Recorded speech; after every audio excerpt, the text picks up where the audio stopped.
여러분 반갑습니다. 오늘 호세아 1장 말씀을 이어서 보겠습니다. 하나님께서 호세아를 부르셔서 한 가지 명령을 내립니다.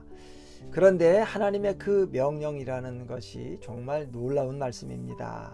귀를 의심해야 될 정도로 깜짝 놀랄 말씀을 하십니다. 2절, 너는 가서 음란한 아내를 취하여 음란한 자식들을 낳으라는 겁니다. 정말 이상하고 말이 안 되는 명령입니다. 호세아가 어떤 사람이라고 했나요? 죄악으로 물든 북왕국 나라에서 그 소망을 하나님의 언약이 있는 남왕국에 두고 사는 사람입니다. 그런 사람에게 하나님께서 정결한 아내를 취하여 정결한 자식을 낳으라고 하시지는 못할 망정 어떻게 음란한 아내를 취하여 음란한 자식들을 낳으라고 할 수가 있을까? 호세아뿐만 아니라 누구라도 이런 명령은 이해도 안 되고 또 순종하기도 어려운 명령입니다. 우리가 지금까지 살면서 하나님께든 다른 사람에게든 이런저런 부탁도 받아보고 또 요구나 명령도 받아봤겠습니다만 이런 황당한 요구를 받아보신 일은 거의 없을 것 같습니다. 하나님께서 이런 납득할 수 없는 명령을 호세아에게 내리시는 이유가 뭔가?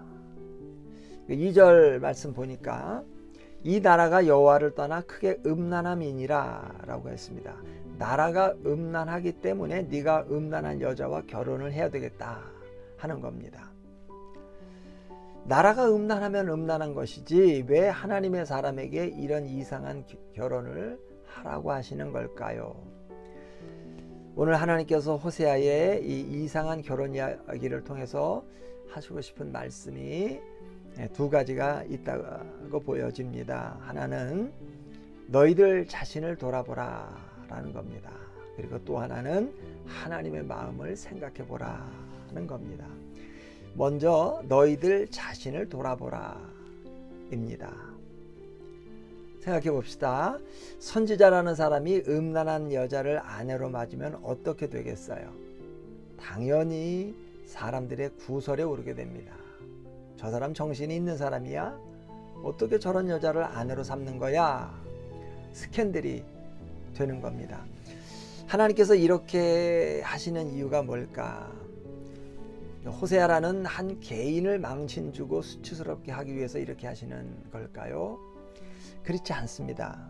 이것은 호세아 개인사를 간섭하시는 것이 아니라 호세아를 통해서 하나님께서 이스라엘 백성에게 아주 강력하고 충격적인 시청각 교육을 하시는 겁니다. 어떤 교육? 너희들 호세아가 음란한 여자를 아내로 맞아들였다고 흉보고 조롱하고 입방아를 찢느냐? 내가 왜 호세아에게 이런 일을 시키는지 그 의미를 모르겠느냐? 저 음란한 여자 고멜이라는 여자가 누구를 말하는 줄 아느냐? 그게 다름 아니라 바로 이스라엘 백성 너희들이다 고발하시는 겁니다. 호세아의 일을 통해서 너희들 자신을 돌아보라 하는 거예요.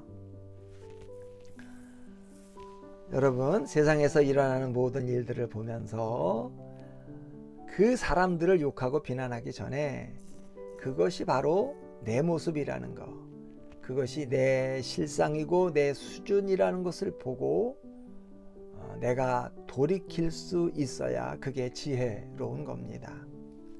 물질 숭배, 권력 숭배, 쾌락 숭배, 이게 다 나의 자화상이구나. 내 속에 있는 탐욕, 미움, 거짓, 위선의 증거가 이렇게 나타나는구나 하는 것을 돌아보는 이런 반성적인 성찰이 있어야 됩니다. 그리고 정말 하나님 앞에 꿇어 엎드려서 회개해야 합니다. 단적으로 말해서 사람 하나가 여기 있다 하는 것은 죄 덩어리 하나가 거기 있다는 말과 같습니다. 우리가 누구를 탓하고 욕할 수가 없는 사람들입니다. 고멜과 결혼하는 호세아를 보면서 수근거리고 이 빵알을 찌울 수가 없는 사람들이에요. 그 고멜이 바로 나이기 때문에 그렇습니다. 남의 눈 속에 티를 보려 할 것이 아니라 내 눈 속에 들보를 먼저 보고 반성하고 삶을 바꾸는 사람들이 되십시다.